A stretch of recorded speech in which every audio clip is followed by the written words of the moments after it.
Good afternoon, sir. Good afternoon, mates. This is the group 4, and this is our project. Our project is called the Mogo Gigo. Mogo Gigo is a light following robot.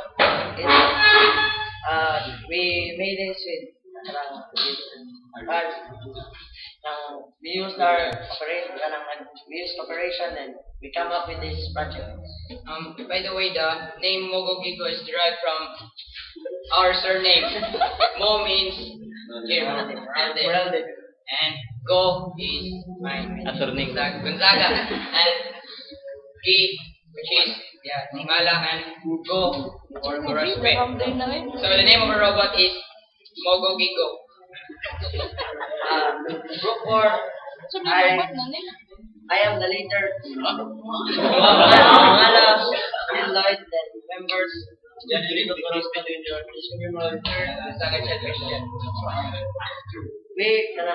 First we will talk about the parts of the Mogo Gigo. The most important part of the Mogo Gigo is the photocell. It is the device that detects light, which makes our project work. Then we have now here dynamo, or it converts our motor. It converts electrical energy to mechanical energy, and we use it as our gear for our robot. and the potentiometers, its function is the variable resistor, which is 10K. Next is ever-ready duty battery, and this battery, of course, serves as the source or the source of power in this robot. Next is the diode. The diode controls the flow current. So if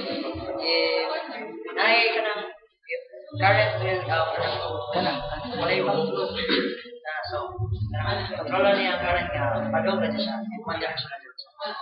So di mabali ang motor. The potentiometer, what's that for? It's turn on and off for the Okay. And not the sensitivity. Sensitivity. Then we also have here the wires, connecting wires.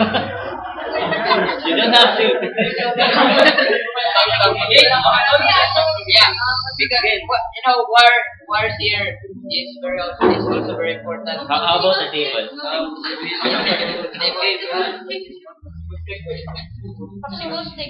Popsicle, we use it as our brain.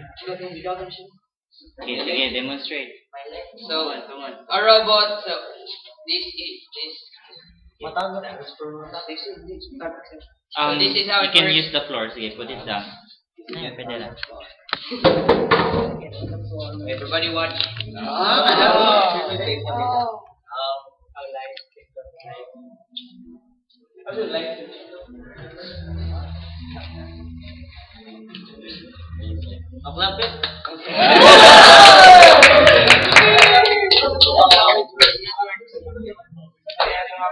Any last word? By the way, we can use this for our future, for means of transportation. So, for example, we will use this as Flashlight lang.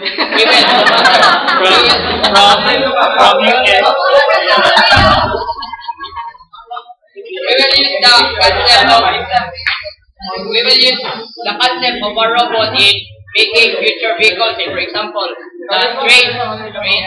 We will make railways for trains and make lights control. Okay, and what about if there's moon? Full moon.